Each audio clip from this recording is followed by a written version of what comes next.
Bom, chegamos aqui em 2018, estamos de volta e vamos começar o ano com algo muito diferente aqui no nosso canal.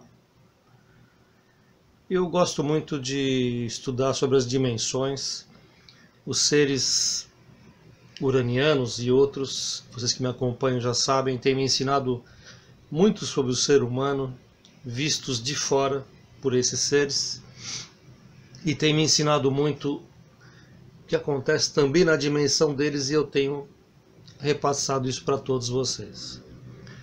Hoje nós vamos falar o que está acontecendo aqui na terceira dimensão, para que você entenda definitivamente que a gente vem mais ou menos aí por volta de 35, 40 anos olhando tudo de uma forma só e olhando tudo de uma forma mentirosa.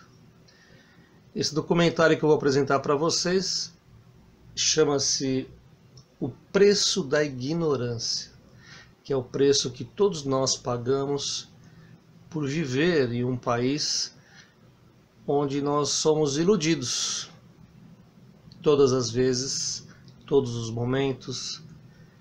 E este é o momento de iniciar um esclarecimento através de palavras de outras pessoas que são esplendorosas, muito legais, são pessoas que estudaram muito esse assunto e que fizeram uma compilação nesse vídeo que eu vou mostrar para vocês. Então, assim, os mais chatinhos vão falar, que vídeo longo, tá. Então você muda de canal, vai para outro, vai ver historinha beabá, vai ver gracinha, vai ver piadinha. Eu quero falar e mostrar esse vídeo para pessoas sérias, que estão maduras para ver o que é que está acontecendo nesse país, neste ano, que você vai ter que decidir de uma forma muito consciente o destino desse país. Aí vai vir um outro babaca que vai falar assim, mas você não tem que se meter com isso, você é esotérico, você escreve livros sobre ETs. Não. Se você quer permanecer nesse canal, eu quero que você primeiro tenha consciência do lugar onde você está. Quais são as energias que regem as pessoas que estão aqui? Quais são as energias que regeram até agora esse país de uma forma fascista e fascínora e demagoga, para não dizer outras coisinhas. Nós vivemos numa ditadura de esquerda e é importante que você entenda definitivamente como essas forças foram regidas através do tempo e o que formou esse partido que domina esse país há mais de 30 anos. Então, vocês que não têm maturidade, vocês caiam fora, não quero vocês do meu canal. Esse é um canal realmente para pessoas maduras, pessoas que entendem o que eu estou falando, pessoas que sabem ler, sabem escrever, que têm uma boa audição e que buscam conhecimento nesta dimensão, assim como em outras. Eu agradeço ao Brasil Paralelo, que é um movimento de pessoas lúcidas, sem viés partidário, que estão neste programa falando e contando o que você precisa saber. É muito importante, tá bom? Abração para todo mundo. Tchau!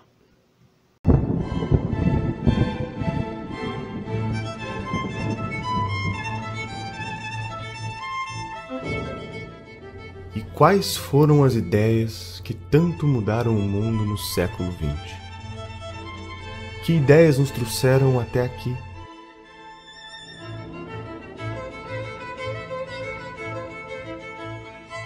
No século XVI, Newton, Copérnico e Galileu mudaram o rumo da humanidade. o homem descobre que a Terra não é o centro do universo. E uma vez que a Terra perde o protagonismo perante os astros, a humanidade se pergunta: em que o homem se difere dos demais animais da natureza?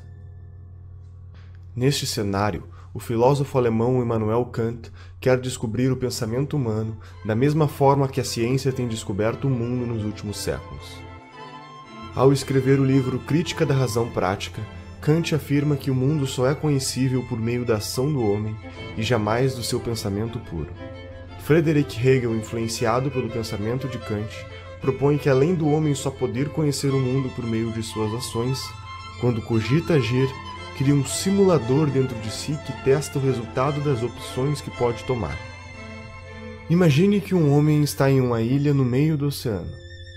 Ele não sabe qual é a temperatura da água.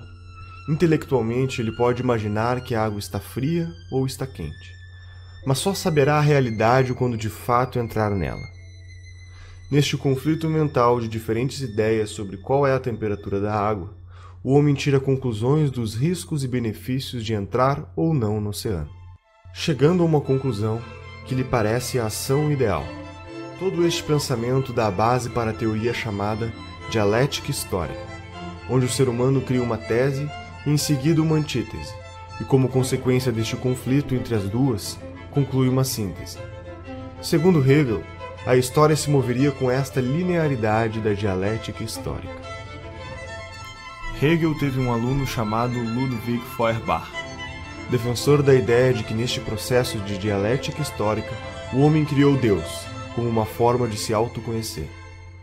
Aqui, terminamos de completar toda a base que será utilizada para que um alemão chamado Karl Marx desenvolva o pensamento que mudará o mundo para sempre.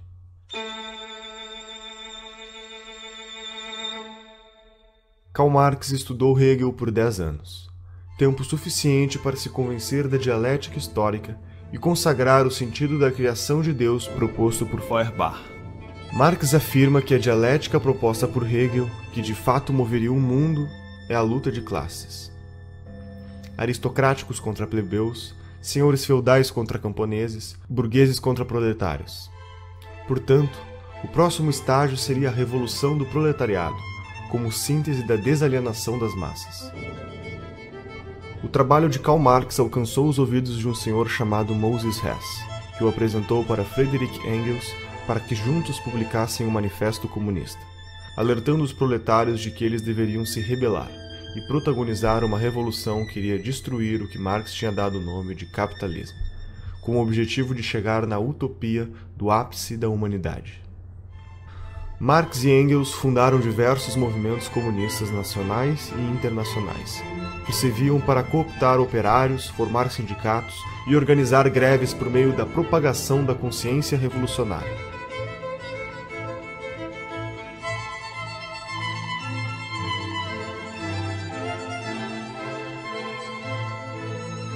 Acontece que Marx estava errado. O valor não nasce do trabalho que é colocado. Eu posso passar horas trabalhando para pintar um quadro e eu garanto que esse quadro não vai valer nada quando estiver pronto. O trabalho é um dos elementos, mas quem atribui valor é o ser humano que está comprando algo. As coisas não têm um valor em si, o ser humano atribui valor a elas.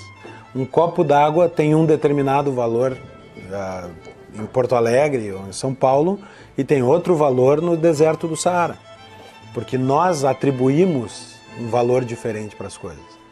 A teoria do valor trabalho está errada e ela foi desmentida pelos austríacos, começou na escola austríaca com Karl Menger, a demonstração de que essa ideia de valor trabalho é economicamente falsa. E sendo economicamente falsa, todo o resto do marxismo que está sustentado nessa ideia deveria ter caído por terra. E por que é que não caiu por terra? Porque aos marxistas, talvez não a Marx, mas aos marxistas, pouco interessa a verdade científica do que disse Marx. Interessa mais a teoria da revolução, que derivou de um erro. Agora o pessoal pensa que o movimento comunista se define por uma ideologia. Eu digo que vocês estão loucos. Nasceram ontem, não estudaram nada, absolutamente nada. O movimento comunista já trocou de ideologia 1 bilhão de vezes. Né? Se você ver, Karl Marx começa dizendo que o movimento socialista é a expressão do interesse objetivo do proletariado. Passados 100 e poucos anos, o teórico novo do movimento comunista, Ernesto Laclau, diz o seguinte: a propaganda do partido cria a classe social que ele em seguida vai representar.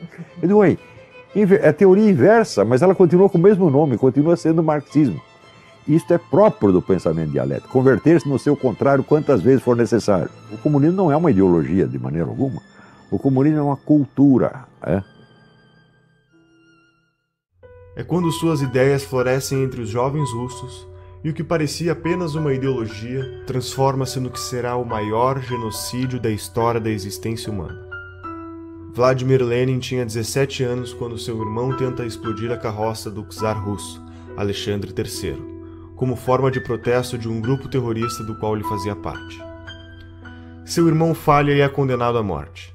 A partir deste momento, Lenin intensifica sua vida política por meio dos estudos de direito, até que conhece a obra de Marx e Engels, nos livros Manifesto Comunista e O Capital. Lenin foi se tornando cada vez mais radical e, nos meados da Primeira Guerra Mundial, entende que é a oportunidade perfeita para antecipar a Revolução Proletária por meio da revolta armada.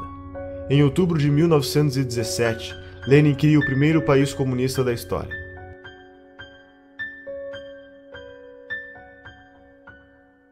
Cinco anos depois, Lenin morre, e aquele que era para ser seu sucessor natural, Leon Trotsky, por defender que o comunismo deveria ser aplicado no mundo inteiro, sofre um golpe de Joseph Stalin, o homem que via ganhando poder dentro do partido, com a ideia de focar seus esforços na Rússia.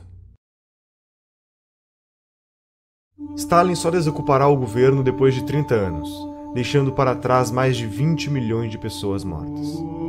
Essas consequências são fruto da mentalidade revolucionária, que vislumbra uma utopia teórica, e por se tratar de uma ideia sobre um futuro idealizado, não pode ser submetido a nenhum crivo de moralidade ou razão do presente e muito menos do passado.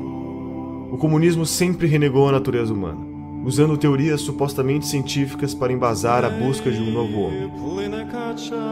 O extermínio humano se justificava na busca de uma sociedade apenas de homens evoluídos. A famosa utopia comunista.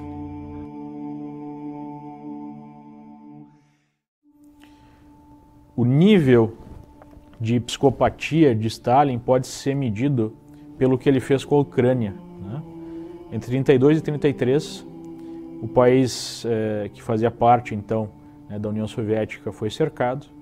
A produção de soja, a produção agrícola do país foi exportada e ele simplesmente matou de fome 6 milhões de ucranianos, num episódio conhecido na história como Holodomor, né, que foi negado por muito tempo, mas hoje é uma verdade inquestionável. Né? Imagine o grau de psicopatia para você matar 1/3 de um país de fome, né, só para manter o controle sobre esse país. Alguns marxistas, à parte da União Soviética, observaram os acontecimentos e acusaram Stalin de não estar realizando a ditadura do proletariado que fora prometida, mas apenas uma ditadura do Estado cruel e sanguinária. Em nenhum lugar do mundo aconteceu a revolta do proletariado. A revolta do proletariado é uma fantasia. A União Soviética não tinha proletariado quando se deu a Revolução de 17. A Revolução de 17 aconteceu por uma elite intelectualizada que era tudo menos classe trabalhadora. As informações que chegavam era de que, eles abriram mão da liberdade, mas eles têm acesso a tudo. E quando a União Soviética caiu de podre, não teve uma invasão, não teve tsunami, não teve terremoto, porque o socialismo, ele captura as consciências, e aquelas que ele não consegue capturar, ele esmaga, ele mata. E a grande massa, né, não tinha acesso a nada. O cara levava 10 anos juntando dinheiro. Se daqui a pouco um vizinho delatasse que você, porventura, estaria conspirando contra o regime, o sujeito sumia da noite para o dia e as crianças eram levadas para um orfanato. Ele é, na verdade, um sistema opressor, o socialismo, o comunismo é um sistema arcaico, violento, assassino, né? E que, sobretudo, impede as pessoas de exercerem um direito fundamental, que é a liberdade, né? Os dois direitos principais do indivíduo, do ser humano, é a vida e a liberdade. O socialismo, o comunismo, suprime isso. Obviamente que a visão stalinista já tinha dado frutos. Nós tínhamos na China já a mesma forma de governo através da ação do Mao Tse-tung, que talvez matou mais pessoas do que o próprio Stalin, né? Dependendo aí da fonte histórica, a gente fala de 40 a 80 milhões de mortos só na China. Ou seja, o vírus stalinista já tinha se disseminado. As subdivisões do pensamento comunista começam a ganhar força. O grande erro de todos os sovietólogos americanos durante 60 anos foi acreditar que o movimento comunista era um braço da União Soviética, quando não é. A União Soviética é um órgão dentro do movimento comunista internacional. E a dissolução da União Soviética automaticamente cria, vamos dizer, uma decomposição que é absorvida pelo corpo do movimento comunista. Revigora o movimento comunista, né? É como você amputar um órgão doente e você fortalece o resto do corpo, né? O movimento comunista nunca dependeu da União Soviética. Ele se alimentou dela enquanto pode. Basicamente, a coisa é essa. A União Soviética foi um órgão do movimento comunista e não o movimento comunista. Por que os caras estudavam assim? É muito simples. Quem estudava isso? Os sovietólogos eram funcionários do governo americano. Eles não eram funcionários de um partido, né? De um movimento internacional, como os comunistas. Então, eles olhavam tudo do ponto de vista do conflito entre estados. Não é isso? Então, tem o Morgenthau, na época, a teoria do Morgenthau é a seguinte: os agentes fundamentais da política internacional são estados. Não são. O movimento comunista é muito maior do que um estado. Enquanto na União Soviética, a Revolução Russa seguia o radicalismo da revolta armada bolchevique, outras correntes foram ganhando força ao reforçar que o comunismo poderia ser implementado gradativamente, por meios menos radicais. Foi o caso da Sociedade Fabiana, fundada por Hilbert Bland e George Bernard Shaw. Caracterizado pelo pragmatismo, eles acreditavam em um processo progressivo, que chamasse menos a atenção frente aos seus inimigos políticos, atuando por meio de medidas socialistas disfarçadas. O socialismo fabiano percebe imenso valor em realizar reformas sindicais que teriam o objetivo de acostumar os cidadãos a ver o Estado como a ferramenta para curar todos os seus problemas. A igualdade idealizada se daria pelo governo, defendendo a saúde pública, o ensino gratuito e os princípios da justiça social, medidas que seriam pagas pela taxação progressiva do Estado sobre a sociedade. O crescimento gradual do Estado era inevitável e acabaria centralizando todas as decisões. Enquanto isso, na Alemanha, Karl Kautsky e Eduard Bernstein criam o Partido Socialista Alemão, entendendo que a social-democracia era o melhor meio para o comunismo.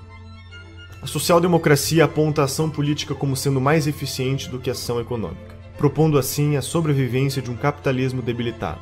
Como consequência, o Estado seria o agente da suposta transformação e libertação dos trabalhadores submissos a proprietários dos meios de produção, adicionando outras causas ao conceito de liberdade estabelecido na época: a liberdade de não ser discriminado e de não ser vítima de desigualdade econômica ou sociocultural. Enquanto isso, na Itália, um menino que vinha de família pobre e teve sua visão de mundo moldada por suas dificuldades financeiras, tornou-se jornalista e publicou suas teorias políticas em jornais de esquerda, tornando-se um dos líderes do Partido Comunista Italiano. Seu nome era Antonio Gramsci, e com 31 anos de idade, acaba sendo preso e condenado a 20 anos de prisão pela política italiana do regime Mussolini. Na cadeia escreve os 32 cadernos do cárcere, e estas reflexões iriam ecoar no mundo ao descrever como o Estado usa as instituições culturais para conservar o poder. Dentre as várias formas de processo transformador da sociedade em socialismo, a teoria do Gramsci é talvez a que melhor se aplica ao que tem acontecido no mundo e no Brasil. Porque o socialismo, o comunismo, o marxismo perdeu em tudo. ele só não perdeu na cultura, né? Na cultura, ele é hegemonicamente vitorioso. E o Antônio Gramsci ensinava o seguinte: nós temos que tomar o poder mediante infiltração, ocupação de espaço, revolução cultural. Então, infiltrando aqui, infiltrando ali, ocupando espaço, eles ocuparam o Estado inteiro e eles viraram o estamento burocrático. Porque ele criou metodologias para que o socialismo, o comunismo predomine culturalmente na sociedade e não por meio das armas, da força. E há décadas tem grupos que tentam fazer isso no Brasil, implantar isso no Brasil. Aproveitando que nós historicamente temos uma cultura relativista, isso no Brasil é uma coisa histórica, nós não temos instituições fortes, né, saudáveis. Então, quer dizer, o caldo de cultura, quer dizer, é o caldo, né, perfeito para o surgimento de ideologias totalitárias. E elas vêm vindo. E elas chegaram lá, essa ideologia totalitária chegou no Brasil.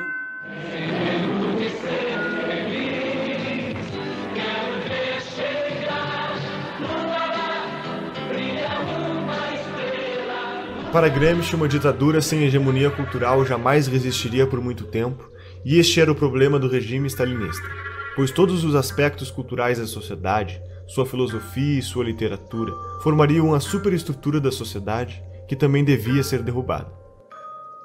Gramsci propõe que, através do controle do sistema educacional, das instituições religiosas e dos meios de comunicação, seria possível reconstruir, criar e reproduzir uma hegemonia cultural comunista. Paulo Freire, o patrono da educação brasileira, foi um dos discípulos do pensamento gramsciano. Que existe uma tendência natural ao mundo acadêmico e produção de ideias a abraçar a causa socialista, né? Porque é um mundo em que você pode falar o que quiser. Estou falando principalmente no mundo das ciências humanas, que é onde está essa produção.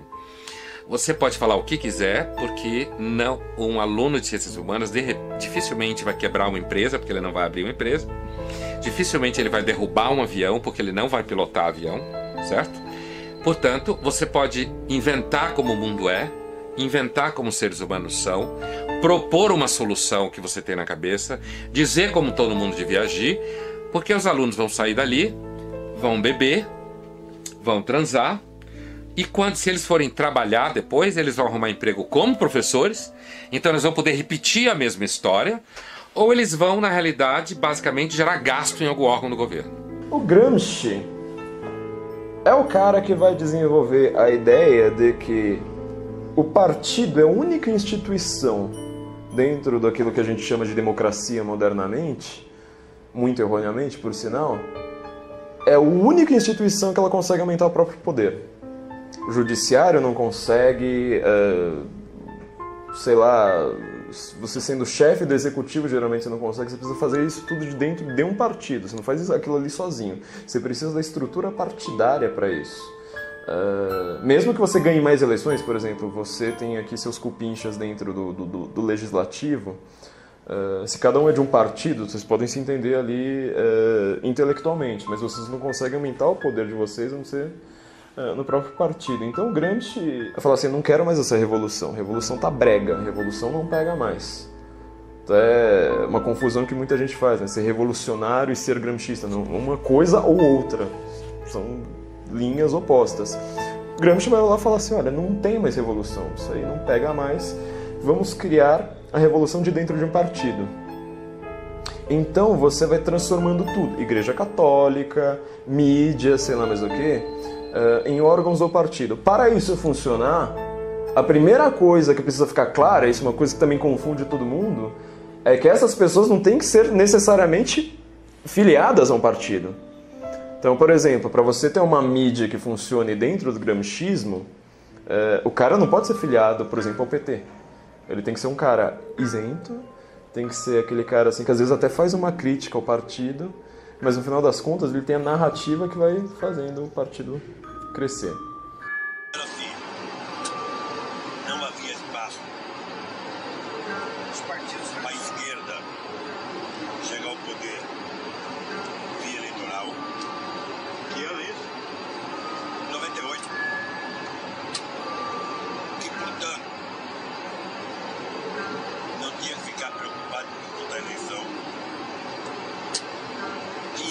ajudar em organizar a sociedade. Dali 20 ou 30 anos, a gente iria ter 30% da sociedade já socialista, e aí sim a gente poderia disputar o poder e ganhar. Mas eu não vou viver mais 30 anos, porque eu quero chegar ao poder logo. Mas por que eu cheguei onde cheguei? Porque eu tenho por detrás de mim um movimento. Eu tenho por detrás de mim uma grande parte dos estudantes do PT, a CUT, a base da Igreja Católica. O único país do mundo em que Gramsci ele foi funcional foi o Brasil. O objetivo de Gramsci era transformar o partido condutor dessa revolução silenciosa, vamos colocar assim, como um imperativo categórico da sociedade. Ele fazia até uma comparação com Maquiavel, né? Nós teríamos então o partido como o novo príncipe, o novo sujeito que não pode, sujeito histórico que não pode ser questionado. Do ponto de vista moral, para a moral gramsciana, qualquer coisa que é a favor do partido é algo correto. Qualquer coisa contra o partido é algo errado. E nós vemos isso lá no Brasil durante a defesa, né, dos sujeitos, dos petistas que saquearam o país. Não, eu não fiz isso para enriquecer pessoalmente. Mentira, muitos fizeram para enriquecer pessoalmente. Mas o ponto é, eu fiz isso para defender o partido, eu fiz isso para defender a revolução, então eu não posso ser questionado. Em paralelo, Felix Wilh, um alemão que também estava preocupado com os rumos da Revolução Russa, decide criar uma série de congressos, reunindo pensadores marxistas para acelerar o processo de revolução. Entre eles estava Karl Korsch, um teórico contemporâneo de Gramsci que apresenta a tese de que o Estado é sim estruturado pela economia, mas essa economia tem como base uma outra estrutura invisível, a cultura estabelecedora dos valores que são passados de geração em geração. Entusiasmado com as apresentações de Korsch, Felix fundou o Instituto de Pesquisas Sociológicas de Frankfurt, instituto que ao longo dos anos seria apelidado de Escola de Frankfurt. O sucessor de Felix na Escola de Frankfurt foi um sujeito chamado Max Horkheimer, e assim como Gramsci acreditava em uma nova hegemonia cultural e na destruição da estrutura dos valores que se perpetuavam por meio da autoridade da igreja, da família e da escola. Segundo a Escola de Frankfurt, os pais ensinam aos filhos o que é certo e errado por meio do castigo e educam através do exemplo da família. A igreja estabelece os dogmas morais que condicionam a ação do homem e a escola condiciona o comportamento por meio do ensino. Para a Escola de Frankfurt, se tratava de um ciclo vicioso que deveria ser atacado e destruído. Uma vez que as instituições entrassem em crise, o Estado cada vez mais assumiria as responsabilidades do ensino dos valores para as novas gerações, tendo a oportunidade de estabelecer a hegemonia cultural comunista.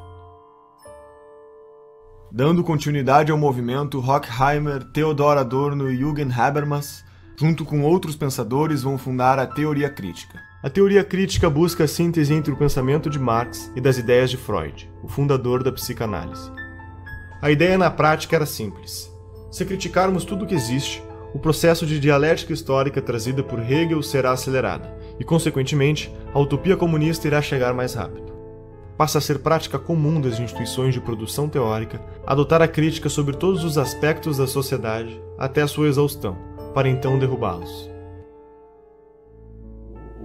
A Escola de Frankfurt cunhou o termo indústria cultural. Segundo eles, a indústria cultural nada mais é do que a cultura que serve aos interesses dos opressores, dos donos do capital, da burguesia em geral. E essa indústria cultural precisaria ser combatida através da teoria crítica. Então a cultura burguesa, ela teria como objetivo anestesiar, digamos assim, as classes proletárias. E a teoria crítica seria uma forma de questionar essa indústria cultural através da educação, através da arte, né? Enfim, livros, filmes. E através dessa teoria crítica nós teríamos uma conscientização maior das classes oprimidas, segundo eles, para fazer a revolução. Isso vai servir como matéria-prima para que na França o filósofo Jacques Derrida crie o desconstrucionismo, que é o método de retirar o significado de um texto para colocar um novo significado pretendido. Este método é aplicado não só em textos, mas também na retórica política e ideológica em geral. Por exemplo, a análise desconstrucionista da Bíblia pode levar a entender que se trata de um livro dedicado à superioridade de uma raça e de um sexo sobre outro sexo, ou a análise desconstrucionista da obra de Shakespeare pode concluir que se tratam de obras misóginas que defendem a opressão da mulher. Para o marxista cultural, a análise histórica resume-se apenas à relação de poder entre os grupos sociais. O desconstrucionismo é a chave do que chamamos de politicamente correto, porque é através dele que surge o relativismo moral, que reinterpreta toda e qualquer relação social, valor ou tradição cultural de acordo com as necessidades das causas políticas do momento. Um membro importante da Escola de Frankfurt foi Herbert Marcuse. Foi um membro do Partido Social Democrata Alemão e desenvolveu trabalhos nos Estados Unidos. Em seu livro O Homem Unidimensional, Marcuse afirma que a sociedade industrial chegou a um ponto onde o proletariado, classe responsável pelo movimento da história, deixa de ser agente transformador da sociedade, porque os avanços do capitalismo tornam a vida destes grupos tão confortáveis que suas vontades revolucionárias teriam acabado. Então, para dar continuidade à teoria de Marx, detecta que o grupo revolucionário ou a nova massa de manobra eram as pessoas à margem da sociedade. Assassinos, estupradores, ladrões, sequestradores, etc. Marcuse defendeu também que a masculinidade e a feminilidade não eram diferenças sexuais essenciais da natureza humana, mas sim apenas meras construções sociais, impostas pelo que seria a primeira divisão do trabalho da história da humanidade, a família. Também defendeu que a libertinagem sexual seria uma reação à repressão social política. Marcuse, por meio do pensamento e de sua influência, impulsionava o relativismo moral no mundo inteiro. O politicamente correto é aceito de braços abertos pela opinião pública, basicamente por 3 motivos. A primeira razão é que as teorias econômicas de Marx são complicadas de entender, enquanto o tipo de raciocínio do politicamente correto, por meio dos chavões de frases de efeito, aliado à fantasia de um mundo ideal e sem defeitos, é muito mais atraente para o cidadão comum. A segunda razão é porque o politicamente correto pratica a teoria crítica destrutiva até a exaustão, e sabemos que a adesão desse tipo de mentalidade revolucionária, principalmente por parte dos jovens, é enorme. A terceira razão é que o marxismo falhou com o sistema social e econômico em todo o mundo. Restava para sua sobrevivência a guerrilha cultural.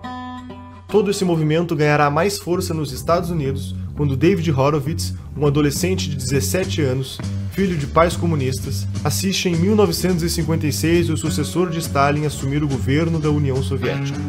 Neste momento começam a aparecer diversas denúncias contra Stalin ao tornar públicos os documentos secretos que comprovam a variedade de crimes cometidos, as traições, os campos de trabalho forçado e o genocídio.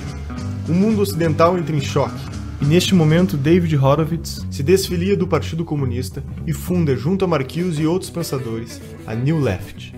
A New Left é um movimento que tinha como objetivo ser a esquerda purificada, muito mais atraente e progressista, suavizando a forma de comunicar suas intenções por meio do desconstrucionismo e reformando sua maneira de agir com base nas origens do marxismo, escondendo todos os genocídios cometidos na busca pela utopia comunista.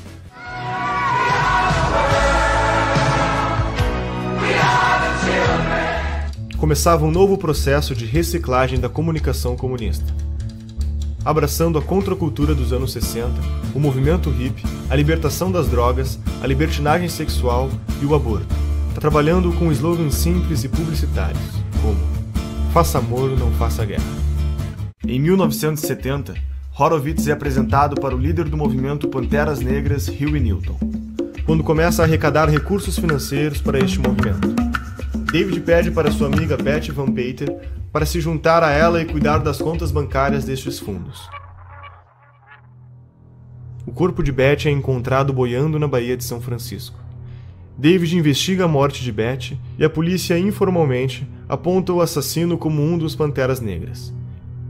Entretanto, a polícia não prendeu o suspeito. Seus amigos da New Left, que se manifestavam em defesa das mulheres, também o ignoraram.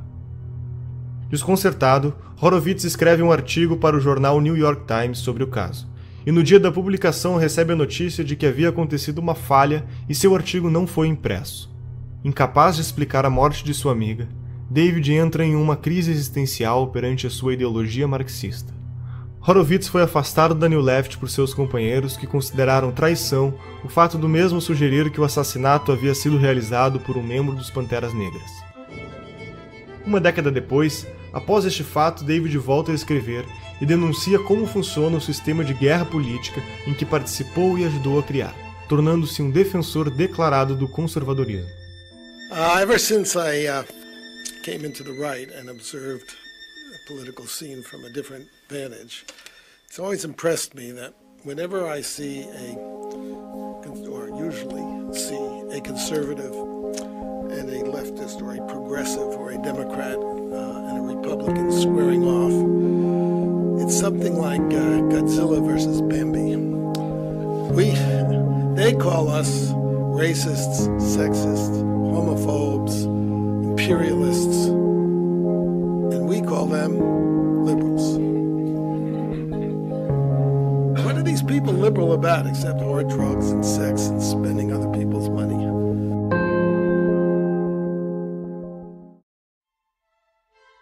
Em meados dos anos 80, Saul Alinsky pega os princípios da guerra política escritos por Horowitz e faz uma série de sofisticações metodológicas na estratégia comunista. Na década de 30, Alinsky foi apresentado para Al Capone durante a Lei Seca. Este se aproxima de Frank Nietzsche, que ensina para o Alinsky como funciona a máfia, aprendendo a importância vital de ser discreto e agir nos bastidores. Como consequência, Saul entende que para destruir o sistema é preciso agir silenciosamente, gradativamente e por dentro do próprio sistema. I'm saying that people do not get power except when they take it, or when they're strong enough so that the other side gives it up. Em seu livro Regras para Radicais, faz uma dedicatória para Lúcifer, lhe dando crédito como o primeiro revolucionário da história. As 3 premissas básicas de sua teoria são: a primeira regra é a desinformação. Na estratégia política, não se pode contar ao povo os objetivos finais, pois esses podem se assustar e não apoiar a causa. É preciso que se conte apenas o necessário para ser ajudado. A segunda regra é o niilismo político. Tudo vale para que aconteça a revolução. Não existem valores nem regras, e a corrupção faz parte do objetivo. Roubar para o partido é a obrigação número 1 do comunista, eles nunca vão esquecer isso aí. Todos os partidos comunistas do mundo viveram do roubo, da chantagem, da corrupção. Todos. Como é que Stalin subiu na hierarquia do partido? Assaltando o trem. A terceira regra fundamental é a destruição do oponente. Em um debate, não devemos vencer o argumento do oponente, e sim aniquilá-lo da vida pública. Alinsky defende a ideia de organização das massas como o fundamento metodológico da revolução. Segundo sua proposta, a mudança vem do poder, e o poder vem da organização. Para agir, as pessoas precisam se juntar. Uma igreja junta pessoas pelo interesse comum na fé, uma empresa pelo interesse comum econômico. E por isso, Saul Alinsky acreditava que fundar organizações para acelerar a revolução era brecha no capitalismo, por jogar na mesma lógica da descentralização dos interesses em comum. Durante sua vida, honrou seu posicionamento ideológico ao fundar 44 ONGs. Muitas delas formaram outros formadores de ONGs, e assim o número foi se multiplicando intensamente. Essas organizações reuniram problemas. Entretanto, Alinsky dizia: o problema nunca era o problema era sempre a revolução. Quanto mais seccionadas forem as ONGs, melhor será, pois ninguém irá se opor a causas tão específicas e que querem a melhoria da sociedade. Cada ONG representava um bloco de votos, unidos por suas causas e detentores de um potencial de lobby político. As ONGs viraram instrumentos de manobra política e passariam desapercebidas. E Hillary Clinton escreve sua tese de mestrado sobre Saul Alinsky. Barack Obama também foi aluno de uma de suas ONGs e, posteriormente, advogado de defesa frente aos escândalos de corrupção envolvendo uma ONG criada por Alinsky. Hoje, no Brasil, existem mais de 200 mil ONGs que recebem dinheiro do governo federal. Entre 1999 e 2006, mais de 15 bilhões de reais foram entregues a essas organizações. Em 1959, quando Fidel Castro anunciou para o mundo que sua revolução era comunista e passou a ser apoiado por Moscou e a União Soviética, criou um programa de financiamento de grupos de guerrilha na América Latina. Este ativismo da Revolução Comunista encontrou forte eco no Brasil, levando à formação de diversos grupos de orientação comunista, que culminou com a tomada do poder pelos militares em 64. A partir daí, a esquerda passa a ter como principal objetivo a derrubada do regime militar. Além das mudanças educacionais que estavam em curso no Brasil, decorrentes do programa da Pedagogia do Oprimido, que foi implementado pelo patrono da educação brasileira, Paulo Freire, nos anos 70 surge o caloroso debate universitário a respeito do futuro do comunismo no Brasil. Neste debate, os social-democratas fabianos concluem que os mortos na revolta armada servirão de mártir para endossar a Revolução Cultural. O movimento foi facilitado pelos próprios militares, que consideravam mais importante combater a esquerda armada, enquanto davam espaço à esquerda cultural. Então, quer dizer, o governo militar não entendia nada do que estava se passando. O que os comunistas estavam fazendo, eles estavam perseguindo os comunistas lá no meio do mato e os comunistas tomando as escolas. Você vê dois sinais de estupidez do governo militar. Primeiro, criou a sindicalização obrigatória dos jornalistas. Quem fez a campanha sindical? O Partido Comunista. Como é que eu sei? Eu estava lá e eu ajudei. Então o partido sindicalizou todo mundo e já fichou todo mundo. Então, ao fim da campanha de sindicalização, o partido tinha, quer dizer, o cadastro total dos jornalistas do país, sabendo quais poderiam ser colaboradores, quais não, etc, etc. Nos anos seguintes, em todos os sindicatos de jornalistas do país, quem mandava? O Partido Comunista. Frequentemente apresentando duas chapas. Temos eleição, campanha eleitoral, se elas duas chapas eram comunistas. Segundo erro, a tal da educação moral e cívica. Porque eles não queriam fazer um negócio anticomunista, então eles falaram, não vamos falar contra ninguém, nós vamos fazer uma propaganda positiva, o patriotismo. Então lançaram a educação moral e cívica, tornando obrigatório em todas as escolas. Quem ocupou as cátedras de educação moral e cívica? Os comunistas.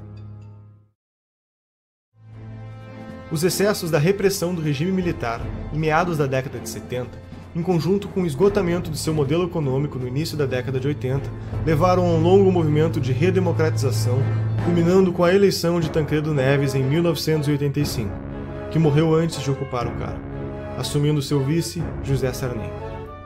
A Constituição de 88 marca a forte influência do socialismo no meio político e cultural brasileiro. Os militares realmente decidiram ceder tudo, eles não sabiam mais o que fazer. Nem dava para saber. Depois de você ficar no poder 20 anos, tendo um Congresso que está lá só para carimbar os seus decretos, ou seja, você matou a política. Segundo, eles mataram toda a liderança direitista, acabaram com a direita ideológica. Por quê? Porque eles tinham a mentalidade tecnocrática, ainda a herança do positivismo. Você sabe que Augusto Comte era contra a política. Ele achava que as questões têm que ser resolvidas por técnicos e cientistas, sem, vamos dizer, o debate ideológico. E os milicos acreditavam nisso, porque eram positivistas desde o tempo do Império. Sobrou essa mentalidade positivista na cabeça de pessoas que nem sabem quem é Augusto Comte. Você pega todos esses generais, quantos leram Augusto Comte? Nenhum, mas sobrou. Isso, E com essa mentalidade tecnocrática positivista, eles achavam que tinha que reprimir toda a atividade política e transformaram os políticos em simples office boys. Ora, enquanto isso, a esquerda estava se organizando, se fortalecendo e entrando num autoexame muito profundo. Os debates que eles tiveram em 64, 65, a respeito dos seus próprios erros históricos, etc., foi uma coisa muito séria. Então, a esquerda estava se organizando e se fortalecendo ideologicamente, culturalmente, estrategicamente, enquanto o governo, os gênios, os golberis, desmantelavam ideologicamente a direita. Então, quando os milicos largaram a rapadura, quem pegou a rapadura? A única força política que existia, que era a esquerda. E veio já com duas caras, como é próprio. Por que você acha que marxista, comunista, estuda dialética? Dialética é a arte de você pensar duas coisas ao mesmo tempo, nunca uma só. Então, quando se cria, por exemplo, o PT e PSDB, já foi com essa ideia. O Lula sintetizou isto há muitos anos atrás, quando ele disse: eu e o José Serra inauguramos uma nova modalidade de política. Qual é a nova modalidade de política? Nós dividimos o território, você governa um pouco, eu governo um pouco, mas é sempre nós. E isso está em vigor até hoje. Quem foi o grande vencedor das últimas eleições? O PT caiu, quem subiu? PSDB. né? Ou seja, ainda continuamos, a velha divisão de território continua em vigor. Em 1990, na América Latina, o petista e líder sindical Luiz Inácio Lula da Silva e o ditador Fidel Castro fundam o Foro de São Paulo, uma organização que reúne todos os governantes comunistas do continente da América Latina. Com mais de uma centena de partidos e várias organizações criminosas ligadas ao narcotráfico, como as Farc e o MIR chileno, no decorrer de suas reuniões feitas ao longo de 26 anos de existência, estratégias e planos de ação para expandir a revolução. O Foro de São Paulo é a organização que articula a estratégia internacional socialista. Em 1994, o Partido Social Democrata Brasileiro elege Fernando Henrique Cardoso como presidente, que começará um amplo programa de incentivo às políticas estatais. O processo fabiano se deu com sucesso ao longo dos 8 anos do governo FHC que precederam a era lulopetista e o governo Dilma. O Brasil estava a caminho da utopia. Estaríamos rumo a uma revolução que nos foi contada aos poucos? Seriam todos os partidos brasileiros ideologicamente idênticos e metodologicamente diferentes? Você reconhece este Brasil?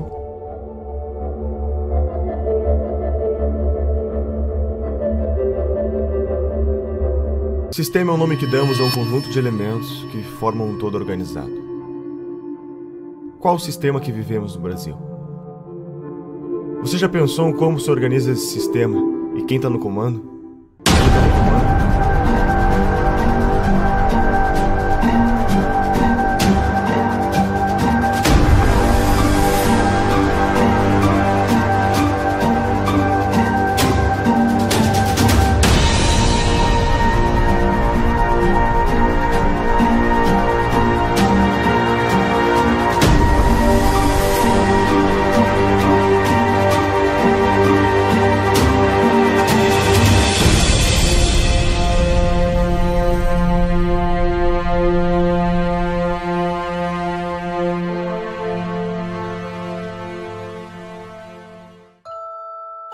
Será que o que vivemos hoje é apenas uma grande farsa, onde a cada 4 anos temos que escolher sempre entre 2 lados da mesma moeda?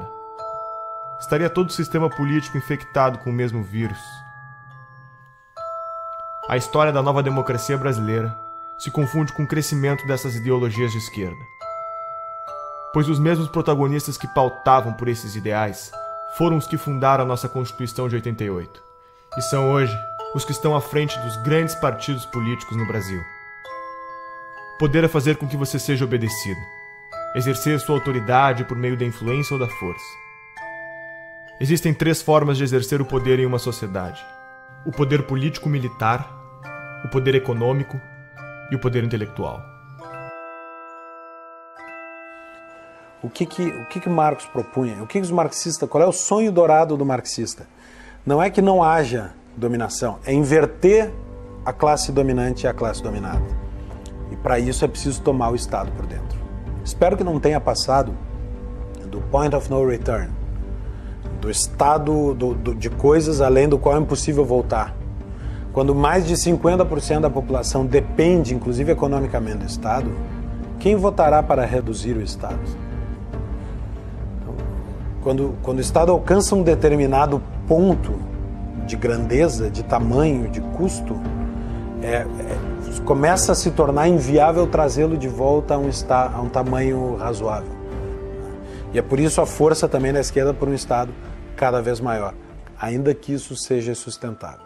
Após a morte de Stalin, principalmente nos partidos comunistas em países democráticos, apostaram que a revolução se daria pela tomada dos espaços nos meios de propagação da mensagem, ou seja, pela conquista do poder intelectual.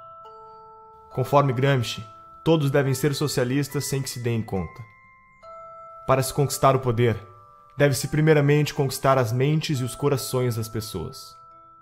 E quem ficou com o PT, na verdade, foi o público, digamos assim, a base essencial e original do PT, que foi a intelectualidade, principalmente universitária. O PT surgiu com os intelectuais da USP, junto com o pessoal da Teologia da Libertação, um pouco, e a CUT. Mas ele, muito mais do que um partido de trabalhadores, ele sempre foi um partido de intelectuais, né? Então ele foi o primeiro, realmente o primeiro, digamos assim, intelectual coletivo, no sentido do Gramsci, a chegar ao poder no Brasil, tendo seguido a receita gramsciana exatamente, quase ipsis literis, né? Então vários fundadores do PT são intelectuais que, inclusive, foram os primeiros tradutores de Gramsci, que introduziram o Gramsci no Brasil. Há uma espécie de hegemonia do pensamento na formação dos nossos professores alfabetizadores. Eu diria que isso começa em meados da década de 80. E essa formação ela está no cerne do desequilíbrio educacional brasileiro. Os professores são formados nas universidades para aprenderem quem é Paulo Freire, quem é Emília Ferreira, quem é Marx, quem é Lenin, mas não tem a percepção do que é metodologia de ensino com evidência científica, como ocorre no mundo inteiro, né? Isso não é por acaso, né? E a tese tanto do Gramsci como os componentes da Escola de Frankfurt e da Guerra de Posição. Então as nossas universidades estão majoritariamente dominadas pelo pensamento de esquerda, e é lá que são formados os professores, é lá que é avalizado o livro escolar que vai para as escolas de todo o país. Introduziram o tal do sócio-construtivismo, que hoje sabe que o sócio-construtivismo não apenas imbeciliza a pessoa, mas cria até lesão cerebral, né?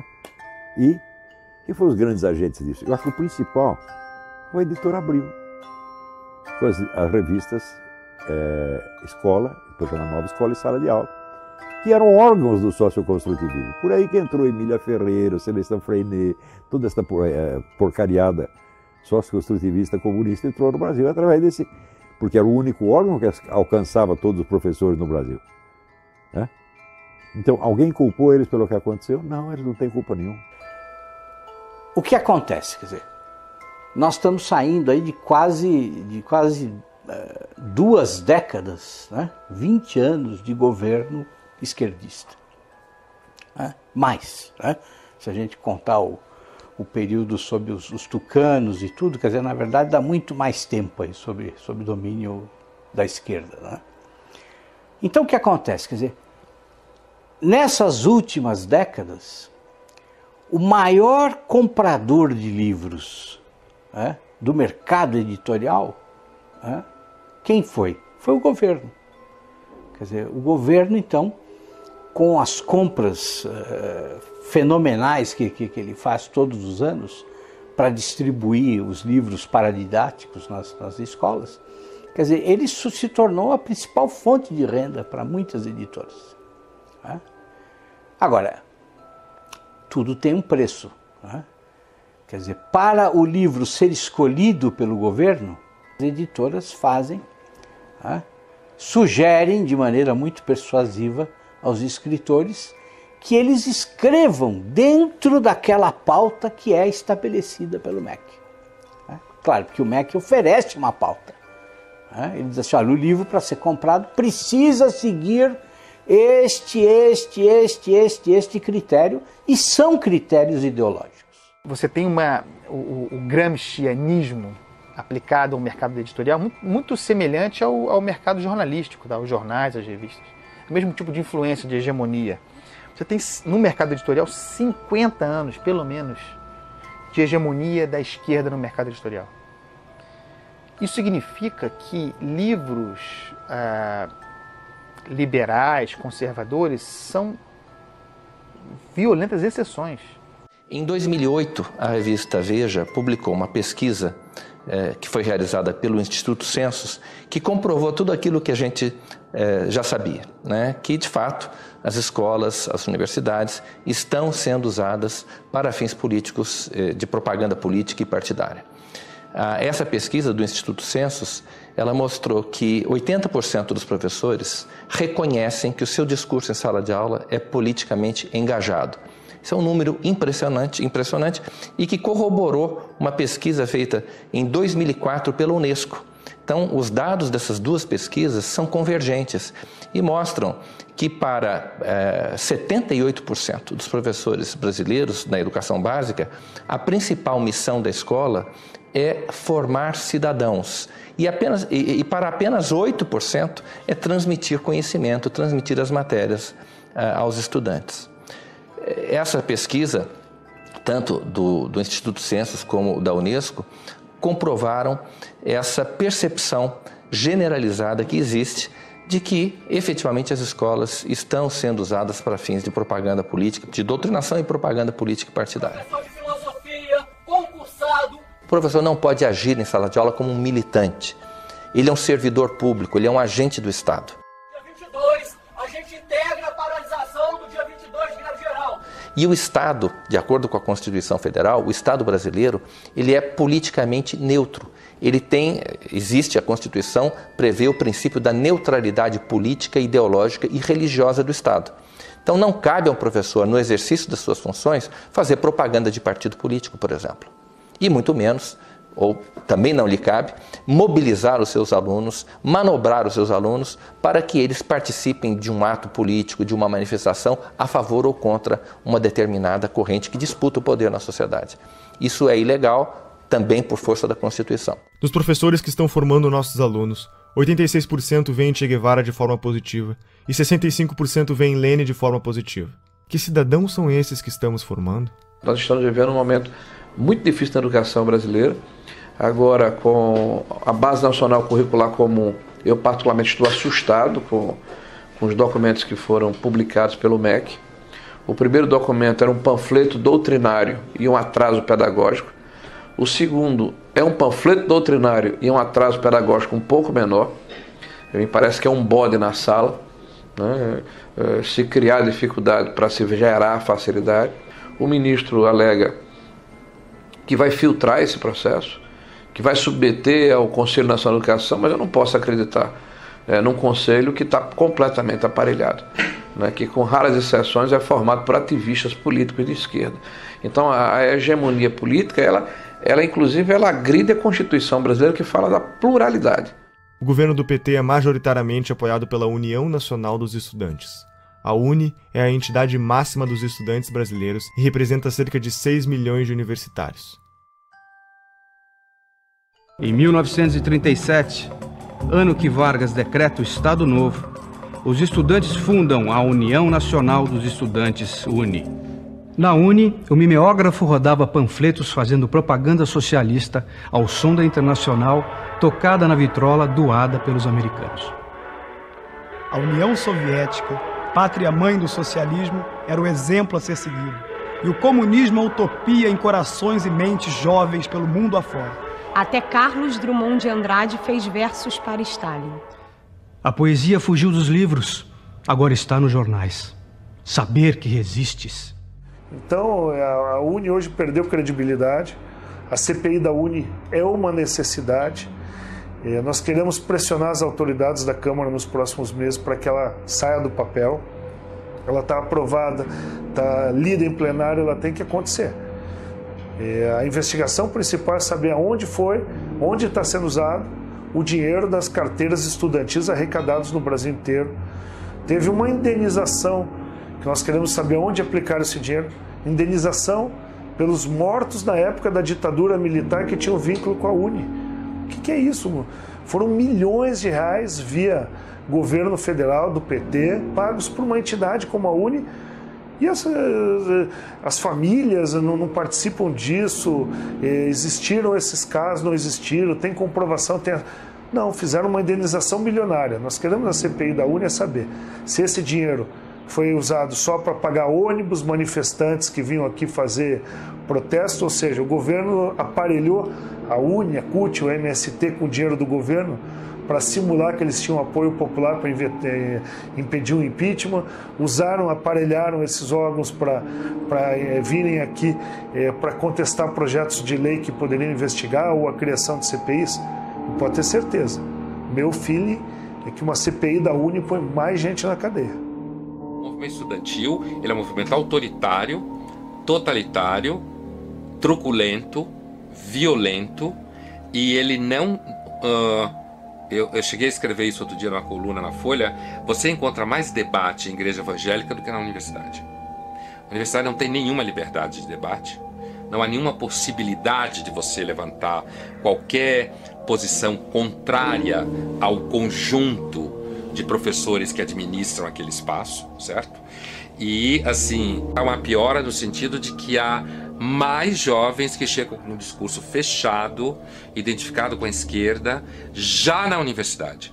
E quando eles chegam na universidade, então, se você estiver falando assim de um curso de humanas, onde tem várias disciplinas de humanas, eu diria que 80% ou 90% do conteúdo dado em sala de aula será de esquerda.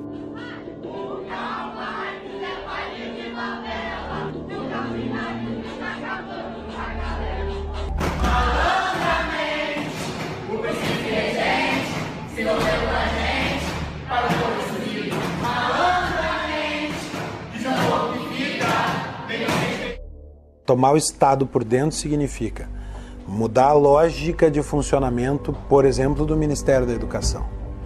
O Ministério da Educação agora deixa de ter a função de servir para Marx a burguesia e passa a ter a função de ser um elemento de revolução, de contribuir para a quebra da dominação da burguesia, da formação do proletário cidadão. Fecha muito com as teorias de educação que são aplicadas no Brasil. Essa questão da hegemonia da esquerda, né, sobretudo no meio universitário, que eu acho que isso fez muito mal para a cultura além da universidade, né, porque causou uma restrição muito preocupante, né, do imaginário das pessoas. Uma coisa que o Olavo de Carvalho fala sempre, que a sua capacidade de imaginação, de ampliar suas imagens, é muito importante para quem exerce atividade intelectual, né? Há décadas estamos formando pessoas com base no pensamento marxista. Onde toda essa gente foi trabalhar? A mídia é o maior formador de opinião da população. São TVs, blogs, jornais e revistas que contam ao povo o que está acontecendo. Mídia técnica significa que o governo deveria gastar com publicidade proporcionalmente à audiência dos respectivos veículos de comunicação. O problema é que a pesquisa brasileira de mídia identificou que a mídia técnica está longe de ser realidade. O dinheiro investido em publicidade parece não ter nenhuma relação com a audiência do veículo. Qual é o critério? A farra com o dinheiro público é tão avassaladora que já houve casos de jornal fictício receber verbas publicitárias. Desde que a presidente Dilma chegou ao poder, os gastos com publicidade só aumentaram. Apenas no ano de 2014, a presidente gastou 210 milhões com campanhas em nome da presidência. O ex-editor da Isto É Brasília revelou que o banqueiro Daniel Dantas, que acabaria sendo preso em escândalos de corrupção, quando estava com sua imagem em risco, acionou um dos seus contatos na mídia, Leonardo Atushi, jornalista da Isto É, para publicar matérias que defendessem seus interesses na mídia. Em 2011, Leonardo Atushi montou sua própria publicação, o Brasil 247. Duas acusações importantes surgiram contra o 247 na sua trajetória. A primeira foi encontrada num imóvel do doleiro Alberto Youssef, delator da Operação Lava Jato, no monitor de um computador. Um papel com anotações com o nome do jornalista, seu número de telefone e uma indicação de pagamento de 6 parcelas de R$40 mil, sugerindo pagamento entre a quadrilha de Youssef e o editor do portal. Foram também encontradas movimentações milionárias entre as contas da empresa e as empreiteiras investigadas. No mesmo dia dessas descobertas, o Brasil 247 publicou uma matéria mencionando Pascovitch e defendendo a soltura do lobista. Com as eleições de 2010, a blogosfera progressista sentiu a necessidade de unificar o movimento com o intuito de formar pautas de acordo com a defesa da candidatura da ex-presidente Dilma. Foi então criado o movimento dos blogueiros progressistas, BlogProg, em São Paulo, com a participação de personalidades como Leonardo Sakamoto. É possível afirmar que para cada leitor do blog Conversa Fiada, o governo gastou 1 centavo em publicidade, enquanto para o leitor da Folha, o gasto foi de 5 centésimos de centavo. Em 2013, a revista Carta Capital recebeu quase 7 vezes mais investimentos por leitor que a revista Veja, Isto É e Época. Quem é Leonardo Sakamoto? Um dos membros da BlogProg. Sakamoto é um blogueiro militante que faz parte dos 54 replicadores da Agência Pública, uma organização que determina pautas para portais como a Carta Capital, Catraca Livre, Brasil Post, Sul 21 e muitos outros portais de notícias. Sakamoto recebeu da deputada Maria do Rosário do PT a autorização de repasse de R$546 mil às suas militâncias. A agência pública, conforme alega seu site, recebe como financiadores fundações estrangeiras como a Fundação Ford, Open Society Foundation, Oak Foundation, entre outras. O que são essas fundações? o que elas querem? A mídia é, junto com as empreiteiras do petrolão, o segmento mais corrupto que existe. E eu posso dizer isso porque minha cabeça rolou em todos os grandes veículos de comunicação. Em todos teve interferência política. Em todos. A imprensa constrói e destrói reputações. E constrói e destrói reputações não com um projeto longo. É conforme o que lhe convém. Quantas vezes nós vimos a imprensa mudar de lado, mas da forma mais descarada. Ela não diz mudei de lado. Ela simplesmente exalta uma figura aqui e depois destrói. Exalta outra figura ali e depois destrói. Me diga qual é a grande imprensa que não recebe dinheiro público, que não recebe dinheiro de governo federal, que não recebe dinheiro de estatal, que não recebe dinheiro de banco público, que não recebe dinheiro de governos estaduais e municipais. E muitas vezes a imprensa faz a política do achaque. Ah, não quer pagar?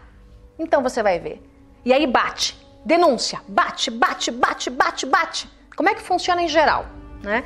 Em geral você faz uma reunião de pauta, em geral o editor-chefe, ou secretário de redação, né, ou diretor-geral, vem ali já com a linha editorial pronta, né, troca uma ideia, a pauta é essa, a pauta é aquela, ó, você vai construir matéria nesse sentido. Então você já recebe uma orientação, ponto. Né? Aquilo vai voltar para a mão do editor, o editor vai corrigir, vai às vezes mudar todinha a sua matéria ou vai simplesmente derrubar. Existe muito pouca pergunta incômoda sendo feita no Brasil. E quando as perguntas incômodas são feitas, o jornalista é criticado. Né? E por outro lado, muitas das perguntas que são feitas não são feitas para o devido esclarecimento das coisas, mas para estimular uma narrativa. Às vezes uma narrativa ideológica, na maioria das vezes uma narrativa ideológica. Né? Em relação aos protestos que nós tivemos ao longo de 2015 e 2016 contra a Dilma Rousseff, contra o Lula, contra o PT, contra a esquerda, contra o esquema de poder que havia se montado no Brasil. A tentativa da imprensa era de vender a tese que estava sendo criada, né, nos grupos acadêmicos, nos centros partidários, nos diretórios de partido, de que na verdade se tratava de um bando de raivosos fascistas que queriam a volta dos militares para o poder.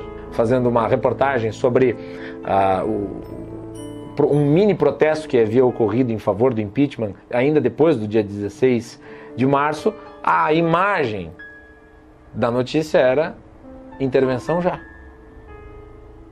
Ou seja, você tenta vender para a população uma coisa que não é. Isso se reflete na cultura. A Lei Federal do Incentivo à Cultura, número 8.313, conhecida como Lei Rouanet, foi criada durante o governo Collor e é o principal mecanismo de financiamento e incentivo à cultura do país. As empresas podem investir até 4% do valor de seu imposto de renda, recebendo o valor em forma de desconto e patrocinando projetos culturais. O Ministério da Cultura deve aprovar o projeto, para então o responsável poder captar o dinheiro. Já parou para pensar quem escolhe os projetos que são selecionados? E que projetos são esses? O grande problema são os editais. Nos editais existe uma comissão que vai julgar os projetos submetidos, né? Então, quais são os critérios da comissão? Aí tem lá uma série de critérios teóricos que eles têm que seguir, né? Mas na prática, a questão ideológica vai sempre prevalecer. Por quê? Porque a maioria das pessoas que participa do julgamento de editais são pessoas de esquerda.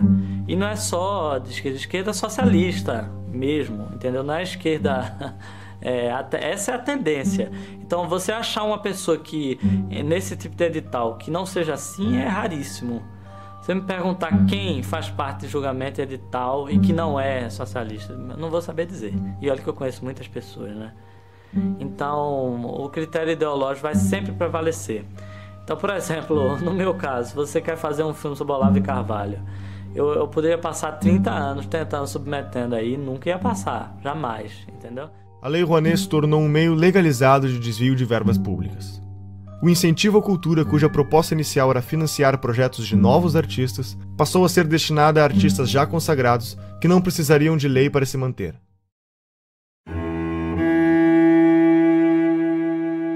Foi justamente na gestão do Gil que começou essa deformidade da Lei Rouanet. A Lei Rouanet já existia, mas essa coisa de beneficiar artista consagrado, artista tipo Ivete Sangalo, pessoas já com nome, já com anos de carreira. Isso foi na gestão do Gil. Olha, a gente está para abrir aqui a CPI da Lei Rouanet, exatamente para chamar artistas que receberam dinheiro sem precisar da Lei Rouanet. Então, o que fica suspeito, para não dizer comprovado, é que a Lei Rouanet serviu para comprar essa classe artística. Dificilmente você vê um ator se posicionando contra o PT. Regina Duarte começou a bater duro, tomou uma geladeira na Globo. E diversos outros ou nada falam ou apoiam. Por exemplo, Luan Santana recebeu 4,5 milhões da Lei Rouanet. Será que ele precisa mesmo desse incentivo do governo para colocar diante dos seus shows? Será que um ingresso ali, que com certeza não é menos do que R$100 para um show dele, será que o ingresso do show dele já não é suficiente para ele se manter? E assim eles vão conseguindo comprar toda a classe artística. E traz muita gente a reboque. Quando o cantor fala alguma coisa, os seguidores dele, que são fanáticos por ele, adoram a música dele, adoram o trabalho dele no cinema e etc., eles não tendem a se confrontar com essa pessoa. Então é muito interessante para o governo ter essas pessoas ao seu lado. E aí já emenda no artista, já emenda logo intelectual também, intelectuais, artistas, e vão trazendo eles para cá. Exemplo notório, Wagner Moura ficava aí no exterior denunciando o golpe. Chega a ser uma infantilidade hoje em dia ficar batendo nessa tecla do golpe. Mas eles ficam a todo momento batendo em cima disso até que vire verdade. Porque eles querem colocar nos livros das escolas que houve um golpe em 2016 contra uma presidente eleita democraticamente. Os sistemas totalitários que nós tivemos no século XX, eles tiveram como principais fontes do ódio era a raça, a classe e agora o apartheid intelectual. Se você não é de esquerda, você é burro. São todos os donos do poder, todos esses, Chico Buarque, Caetano Veloso, Gilberto Gil, todos septuagenários. Todos detiveram esse poder cultural durante esses 50 anos. Não é uma questão apenas de que eles têm um poder político em 13. Isso o empresário tem que entender. Eles foram coronéis do Brasil durante esses 50 anos. A cultura, você tem um cinema novo, você tem a Semana de 22, você tem a Tropicália, você tem todas essas manifestações de cultura de esquerda, cacete. Um dos exemplos do enviesamento dos projetos apresentados pela Lei Rouanet é o filme sobre José Dirceu, um dos petistas envolvidos com o Mensalão, para o qual foi aprovado 1,5 milhões de reais. O deputado do PSOL, Jean Willis, também vai virar documentário. Será financiado por 842 mil reais do dinheiro público. O filme do Lula foi financiado em 12 milhões de reais, por empresas que entre elas constavam Camargo Corrêa, OAS e Odebrecht. Esses são apenas alguns dos exemplos do destino dos mais de 15 bilhões de reais investidos pelo PT através da Lei Rouanet. Na prática, o que vemos é que o dinheiro segue a ideologia. Na 10ª Mostra do Cinema e Direitos Humanos, o conteúdo deveria ser relacionado com um dos seguintes temas: população LGBT, população negra, população em situação de rua, combate à tortura, enfrentamento da homofobia, mulheres, participação política, direitos humanos e outras minorias. A maior parte do dinheiro vem das estatais. A Petrobras gastou mais de 400 milhões de reais na última década para aprovar projetos como o Projeto Pai e Filho, que conta a história de um homem aprisionado e oprimido pelo poder do pai, que procura enfrentá-lo para quebrar a hierarquia da família. Já o Projeto Joelma conta a história da inadequação da mulher nascida no corpo de um homem, rompendo aspectos da sexualidade e do gênero. O rapper MC Guimê, que fatura mais de 300 mil reais por mês, teve autorização de captar via Lei Rouanet mais de 500 mil reais para a produção de um DVD. Luan Santana conseguiu aporte de 4,1 milhões de reais para cobrir sua turnê e Cláudia Leite aprovou a captação de 6 milhões de reais para fazer shows no litoral norte do Brasil.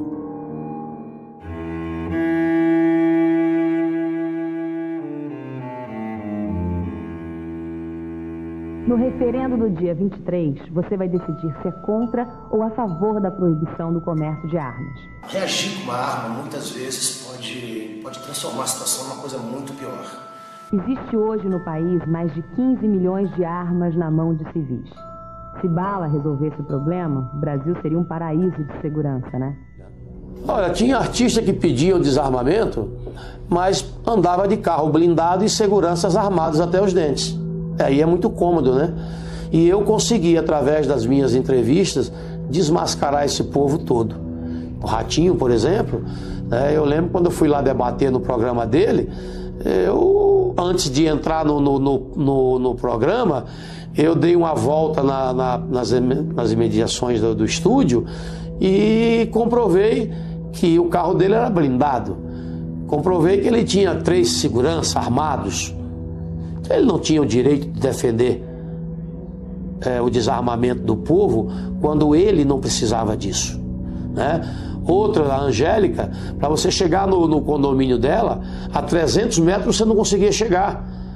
Segurança totalmente armada. Se você acredita que vestir uma camisa branca com a pombinha da paz vai salvar a sua vida, use. Mas se você acha que uma arma dentro da sua casa, se você conseguisse antecipar a ação do marginal, vai salvar a sua vida, ninguém pode te negar esse direito. E é isso que nós defendemos. O seu direito de escolha.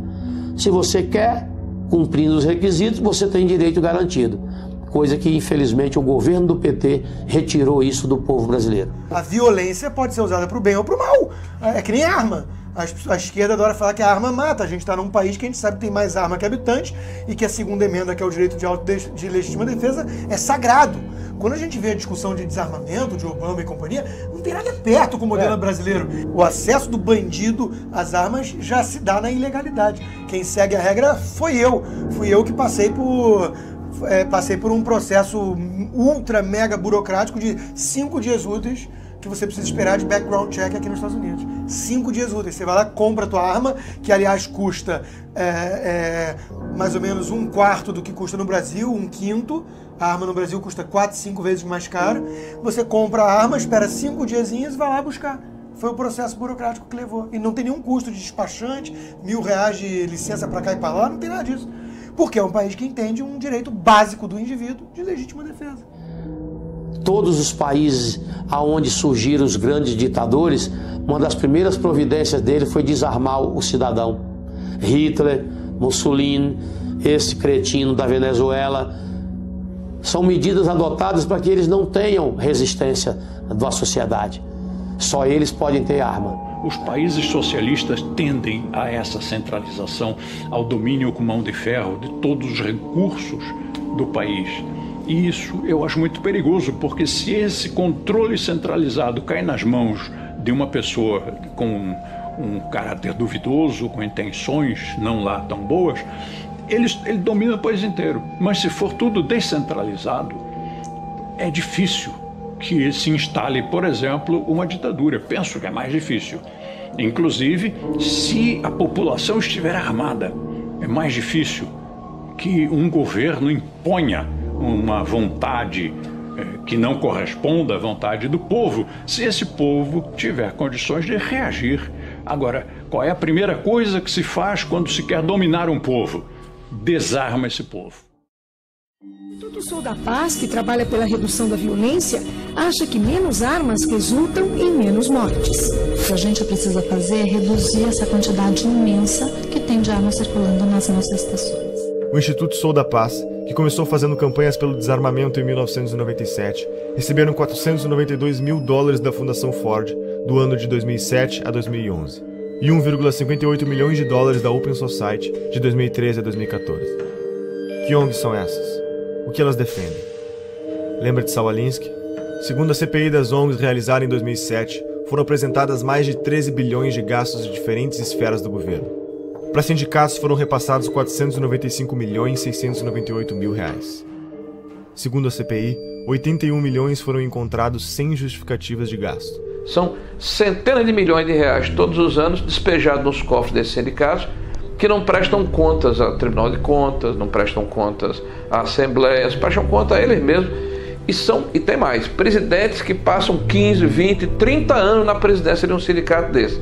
É o estilo de Fidel Castro. Né? Eles cobram liberdade, democracia, alternância do poder, mas não praticam, porque eles são cretinos, porque eles são basofiadores, eles são pessoas que dizem, faça o que eu digo, não faça o que eu faço. Nilceia Freire foi a responsável por coordenar as operações da Ford Foundation no Brasil. Foi convidada por Lula para ser ministra da Secretaria de Políticas das Mulheres e também foi reitora da Universidade Estadual do Rio de Janeiro. Foram mais de 2 bilhões de reais investidos em ONGs com posicionamentos de esquerda. O coletivo Leila Diniz tem como definição realizar uma luta antissistêmica contra o capitalismo, o racismo e o patriarcado. Receberam $120 mil da Fundação Ford. Por exemplo, a doutrina de gênero, né, que é uma tese esdrúxula aí, que vem desde a escola de Frankfurt, de uma maneira muito forte, com o movimento feminista, né, de destruição da sociedade atual. Né, isso é uma tese muito bonita, quando eles colocam assim, para dourar a pílula, mas o que está por trás disso é um ovo de serpente, é um cavalo de Troia. Né? Eles querem destruir a família como um processo de transformação da sociedade. E para criar não sei que mostrengo lá na frente, né? Eu continuei tendo muitos seguidores nas minhas redes e um dos meus contratantes, inclusive, sempre se metia nos meus posts. Tudo que eu queria postar, ele queria que eu postasse coisas que defendessem os gays, ele queria que eu postasse calendários de eventos de GLS do Rio de Janeiro, conquistas de movimentos gays que eu tinha que postar, tinha que falar com não sei o quê. Então, assim, eu via que que os GLS não queriam apenas que eu trabalhasse e oferecesse o meu trabalho como eu fazia normalmente. Eles queriam que eu abraçasse uma causa, uma agenda GLS. Uma agenda da qual eu nunca compactuei. A Universidade Livre Feminista, que tem como definição ser um projeto feminista construído de forma coletiva e colaborativa, receberam pelo menos $900 mil da Fundação Ford. A organização Afrografiteiras é um curso de formação em artes urbanas voltado para o protagonismo da mulher afro-brasileira. Receberam pelo menos $100 mil da Fundação Ford. E o Encontro Paranaense de Direitos Humanos é vinculado à Organização Terra dos Direitos vinculados ao MST. Receberam mais de $2.500.000 da Fundação Ford. E para onde mais o nosso dinheiro vai? O imposto sindical obrigatório é uma exclusividade brasileira. Não existe em nenhum outro país do mundo. Se você trabalha com a carteira assinada, sustenta a CUT. Além disso, as contas da CUT e de outras centrais sindicais são sigilosas. Não existe nenhuma obrigação dos sindicatos darem satisfação sobre como empregam o dinheiro que recebem do imposto sindical. O que essas fundações querem com esse investimento? Quem está por trás desse dinheiro? Um dos principais financiadores é um dos homens mais ricos do mundo, George Soros, formado na London School of Economics, universidade fundada pela Sociedade Fabiana. Soros é conhecido como o homem que quebrou a Inglaterra ao lucrar $1 bilhão em apenas um dia apostando contra a moeda britânica. Já foi presidente do CFR, o mais poderoso think tank americano considerado uma antessala da Casa Branca. Atua em organismos internacionais, foi um dos maiores doadores da campanha de Barack Obama, luta pela libertação das drogas e dá dinheiro para revoltas e revoluções nos 4 cantos do mundo, mudando toda a mentalidade dos jornalistas e estudantes para o politicamente correto.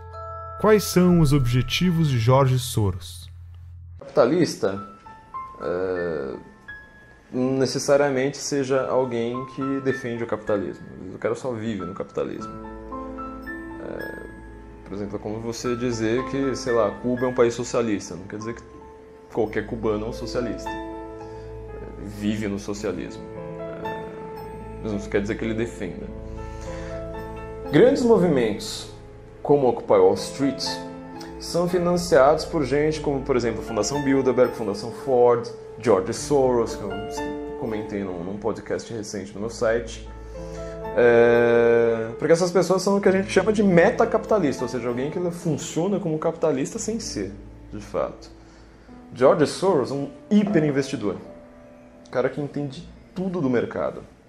Por isso que até é uma bobagem que muita gente faz, tentar ficar ensinando leis de mercado achando que vai ir contra alguém. Esses caras entendem mais de lei de mercado do que todos os liberais juntos. Eles são o mercado. Agora, ele não acredita naquele negócio, ele quer poder. E eles não pensam de uma maneira individual, ou seja, eles não pensam como indivíduo, tipo, eu quero ter poder para mim. Ele está construindo um projeto de poder ali para, às vezes, daqui a 100, 200 anos. Essas fundações são assim. Rockefeller está em qual geração? Nem sei mais qual. Eles começaram lá atrás. Vivemos em um capitalismo debilitado, sufocado pelo governo, chamado em inglês de crony capitalism. O governo regula diversos mercados. Agências reguladoras como a Anatel não deixam você ter escolha no mercado de telefonia. E a Ancine define uma cota de conteúdo nacional nos cinemas e nos canais de TV por assinatura. 11 milhões de pessoas trabalham para o governo brasileiro. Eles são pagos com o dinheiro da arrecadação de impostos. Todos esses funcionários têm salários vitalícios e não podem ser demitidos sem justa causa. Os nossos 513 deputados federais podem ter até 25 assessores. Contam com auxílio moradia, 14º, 15º salário e cotas de gastos parlamentares, que englobaram o auxílio paletó, uma ajuda de custo para comprar ternos que em 4 anos gastou 252 milhões de reais. E outros 600 mil cargos de confiança do governo. Esse mecanismo abre brechas para a corrupção ao criar um mercado de cargos, usado como moeda política em negociações de alianças partidárias. 1/4 dos funcionários em cargos de confiança eram filiados a um partido, e 80% deles era do PT. Todos os ministros do STF têm direito a motorista particular, o que não ocorre, por exemplo, na Suprema Corte Americana. Segundo o Portal da Transparência, só em São Paulo há 311 motoristas à disposição dos juízes. A Câmara Municipal tem 26 motoristas, 13 garçons, 7 auxiliares de cozinha, auxiliares de serviços odontológicos exclusivos, cirurgiões, dentistas, oftalmologistas, lubrificadores de veículos e vidraceiros. Isso são alguns exemplos de quem compõe o Estado brasileiro. Como resultado disso, grande parte da população tem como meta fazer parte do Estado passando em concursos públicos. Os gastos do governo federal, estaduais e municipais com o funcionalismo público somam 12% do PIB, totalizam 255,3 bilhões do dinheiro do povo em 2015. Tudo isso para serviços com índices de insatisfação elevado no Brasil. Nos últimos 13 meses, nossos governantes gastaram 544 bilhões a mais do que arrecadamos, 10% do PIB brasileiro. As maiores empresas estatais como a Petrobras, Caixa Econômica Federal e tantas outras apresentam prejuízo de 60 bilhões e escândalos de corrupção como o Petrolão, o escândalo dos Correios e outros tantos golpes citados pela Operação Lava Jato e pela história do Brasil. Acho que hoje em dia não resta a menor dúvida que a gente está numa atmosfera totalmente comunista. Né? As pessoas são comunistas. O comunismo tem anticorpo porque eles têm uma dialética que não se sustenta, então eles vão trocando de preferências. Agora, tem coisas importantes para a gente realçar aí. Você vê que a Rússia, que está fantasiada de ortodoxa de direita, está criando o maior exército do mundo com a China. Né? E dizem que essa aliança está por trás de todo esse Fórum de São Paulo. Que eles querem restituir a cortina de ferro com o Fórum de São Paulo. O Foro de São Paulo é a instituição que organiza a estratégia socialista na América Latina. Olha, a Internacional Comunista ela se reúne de tempos em tempos. Por exemplo, em 2005, se não me falha a memória, teve uma reunião em São Paulo e, inclusive, o líder do PSDB à época, o Aníbal Mendonça, ele era deputado ou senador, fez uma nota lamentando, que houve uma reunião da Internacional Socialista e não foi convidado o PSDB para fazer parte. E o pessoal ainda insiste em falar que o PSDB é um partido de direita. Não, o PSDB é um partido de centro-esquerda, são sociais-democratas. A esquerda nunca se preocupou muito em definir o que era a palavra, o que era cada palavra que ela estava usando. Na verdade, existia muito essa ambição de você ser contra alguma coisa, de você unir todo mundo, e estamos juntos nisso contra alguma coisa, então estamos no caminho certo. Só que eles não diziam exatamente para onde que estavam indo e iam causando uma série de tumultos pelo caminho. Então estavam vendendo um futuro hipotético em nome do qual todas as ações no presente seriam justificadas. Aquilo foi muito fácil de entender e de aplicar aqui no Brasil, porque o debate público estava cheio desse pessoal propondo isso. E eu lembro quando tivemos a ideia de construir o Fórum de São Paulo. E aí veio a ideia, conversando com os companheiros cubanos no primeiro momento, de fazermos uma reunião da esquerda latino-americana. Antes que muitos latinos-americanos conhecem Paulo Freire, e ele dizia,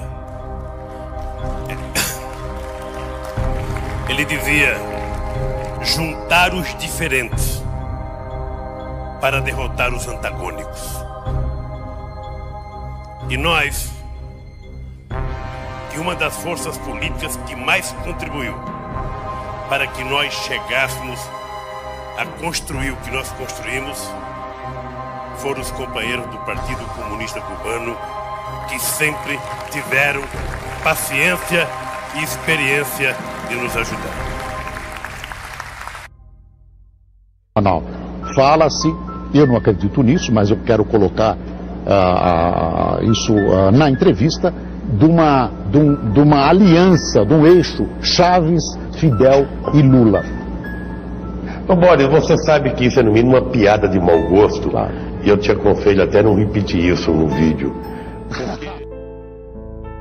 Violou, 10 anos atrás, você podia prever, por exemplo, uma América Latina assim: Fidel, Chávez, Morales, Bachelet, Correa, quem mais? Todos de esquerda na América do Sul. Você podia prever que isso ia acontecer? Prever não, mas nós já lutávamos por isso e já trabalhávamos por isso, inclusive porque nós criamos o Fórum de São Paulo, que lutava para isso. Depois criamos ainda o Grupo de Marbella, que é o nome da cidade, do hotel onde nós fomos no Chile, que se reuniu. Todos depois foram eleitos presidente da República. Todos foram.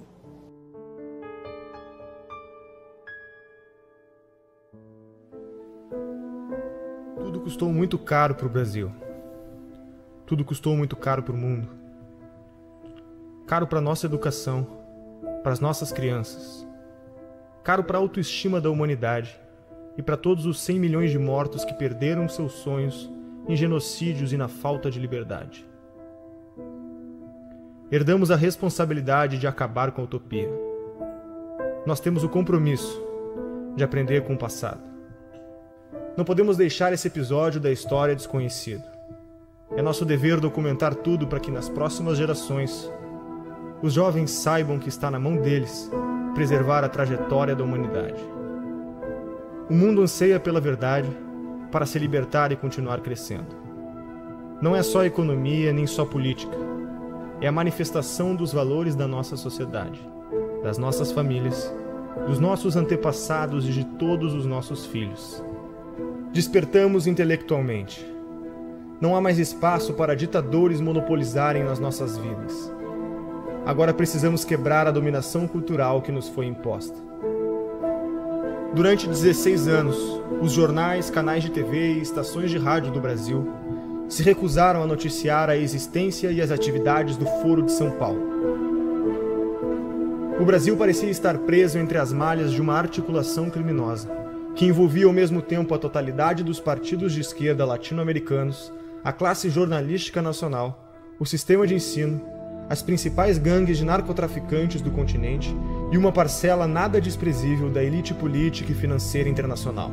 A gravidade desses fatos media-se pela amplitude e persistência da sua ocultação. Crescendo em segredo, o Foro de São Paulo tornou-se o motor principal das transformações históricas no continente, enquanto a ignorância geral fazia com que os debates públicos e a vida cultural se afastassem da realidade, se transformando em uma engenharia de alienação, fortalecendo ainda mais o crescimento de um esquema de poder que se alimentava da sua própria invisibilidade.